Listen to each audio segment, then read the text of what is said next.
And speaking of travel, those Blake talking about the wind gusts, power outages. We are been talking about it this morning. A lot of folks have without power at this hour, and so we want to bring in the experts to talk about what's being done right now, who is getting coverage, and how they plan to continue their preparation and to help restore power to those that are without this morning. Yeah, so let's bring in Trisha Bloomberg in with Consumers Energy. We appreciate your time, Trisha. Let's start off with what you guys are experiencing right now across the state and then zero that into West Michigan. What are you guys seeing? Throughout the weekend, we have seen some significant weather that has impacted customers. Earlier in the weekend, this was mostly in Clare County and Big Rapids, but as you all mentioned, those high wind gusts are starting to come off the lake and really make an impact on the West Coast and throughout Southwest Michigan. So right now, we're looking at about 46,000 customers that are impacted. Okay, 46,000 across the entire state. You mentioned the wind gusts, right, that we have been seeing that are leading to a lot of our power outages this morning. I know that you guys have been doing work to make sure that some of those power lines are underground so things like this don't happen. But with things as it is right now, what do you recommend to those folks out there that don't have power? What should they be doing right now?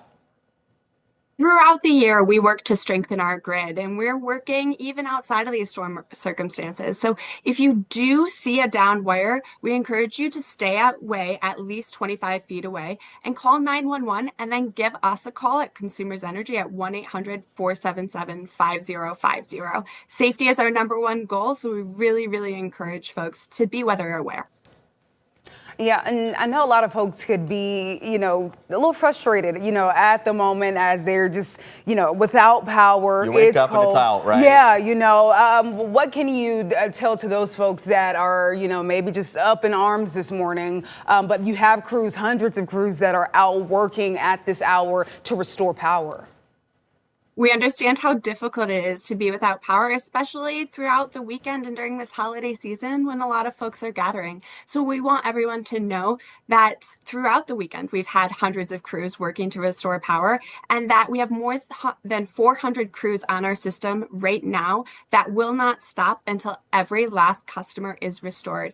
We do expect some continued power outages as these high wind gusts continue, but do know that even if our crews aren't able to get up in the buckets, they are doing other work so that they can restore power as quickly and safely as possible.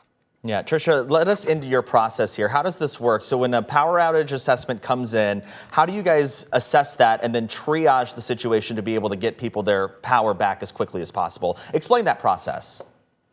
Absolutely. As soon as we're aware of a power outage, our crews are deployed on the scene to assess the damage and figure out really what is the issue. At that time, during that assessment period, on the outage map, you will see that your outage is under assessment, and so you may not have an ETR. As we start to figure out exactly what that issue is, those ETRs will start to come in. And throughout that period, our crews are working as safely and quickly as possible. So for instance, if it is a downed tree that is impacting the line, then we'll have crews on the ground removing those limbs and branches. Yeah, I'm looking at the outage map right now. A lot of it does say, they have those tags as to what actually happened there, whether that be storm damage or downed wires or, it is clearly labeled. If you go zero into your area and you have power out, you can clearly see that on the map. Yeah, you definitely can. And what I admire, and of course you all are doing your jobs, but the preparation, coming for this time. Of course, we're in the height of the winter season. Right. Talk about preparation. What does that look like for crews as far as assessing the area? Of course, we can't control Mother Nature. We don't know what she's going to do, where she's going to go. But talk about that preparation for times like these.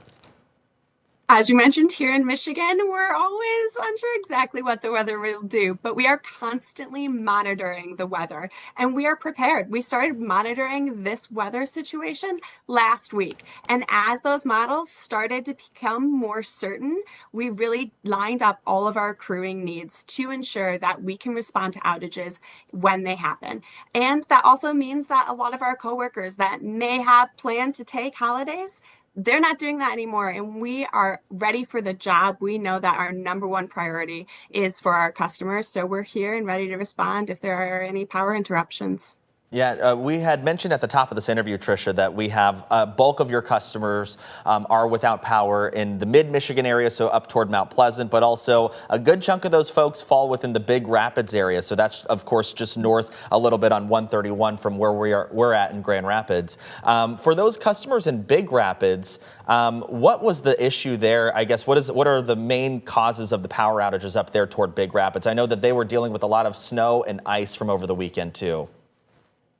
The large weather event that came through this weekend with the ice and the high winds is really what's causing some of these reoccurring outages. So we've had more than 90,000 customers that were impacted in that area from this weekend weather, and our crews are on the ground continuing to restore power. Unfortunately, because the winds and the ice melt off, it may cause some reoccurring outages, but we want our customers up in that area to rest assured that we are on the ground working to restore power as quickly and safely as possible. Okay, yeah, absolutely. And I know that you guys have those crews stationed across the state getting ready for this event. How do you guys pinpoint what areas you guys are going to place those crews? During a lot of our pre-planning, we start to figure out where are those hardest hit areas going to be. As you know, in Michigan, it's not always certain to know exactly where that will be. So we really are prepared to respond and be flexible based on the impact. Right now, we have mobile command centers set up in Clare County, as well as Big Rapids, which you mentioned are our hardest hit areas, so that we can provide that on the ground targeted strategic support. Yeah, I like that. And of course, you all keeping folks up to date in the know of what they should be watching out for as they report those outages. Tricia, talk to us about the what people or where they should go to report their outages or any other concerns in their area. You can always call us at Consumers Energy at 1-800-477-5050. Or if you have access, go ahead and visit the outage map at consumersenergy.com/outage map. You can put in your address to get specific details on the outage that is impacting your area and have some more information. What about, I know you guys do text alerts. Where can we sign up for that if we know that there's an outage, but we want to get the most up-to-date information? I have the text alerts. I know that it's very easy to be able to see those updates as they're coming in. Where can we go to sign up for not only text alerts, but also email alerts as well? Absolutely. We recommend that everyone sign up for those text alerts, download the app so you can get the most up-to-date information. To sign up for all of those alerts and to get more information on outage preparation, we encourage you to visit consumersenergy.com/outage center. And that's where you can find a lot more of those details and communications. If we've got folks that do have no power right now, what are the best ways to conserve energy or conserve heat in our homes? I know it's very cold outside in many locations, but also, you know, I think a lot of people worry about the food in their fridge, right, during this time when they don't have power. Do you have any tips for folks out there who may be experiencing power loss this morning? Absolutely. The first thing is that we want to rest assured that we are working as quickly and safely as possible and that we really greatly appreciate your patience.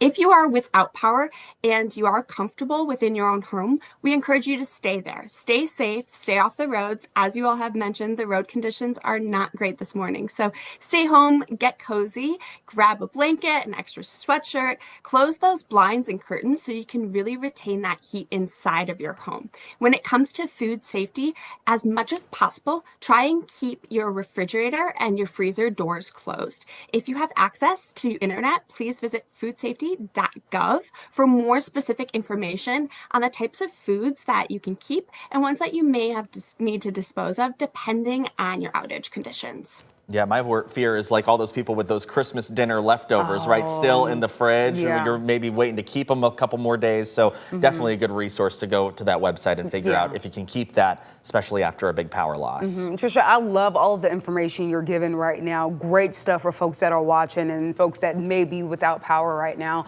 What would you say it would be not even a challenge, but a big message you want to hit home when it comes to storms like this and systems that we may continue to see in this winter season? What message could you drive home right now? As we all know that throughout this past week, we've seen several winter systems come through and impact our customers. And we want everyone to know that we are prepared and we're planning. We are ready to respond to any power interruptions. So as you go through these occurrences, we really appreciate your patience and we encourage you to reach out to us if you have any questions or concerns. We want to work with our customers to make sure that they're comfortable and they're safe. All right. Well, Tricia with Consumers Energy, we appreciate your time. Thank you so much for giving us a little bit of inside information on the power outages that we are seeing. Of course, we're all looking forward to power being restored for our folks, not just here in West Michigan, but across the state. We appreciate your time. Thank you very much. Absolutely. Thank you for having me.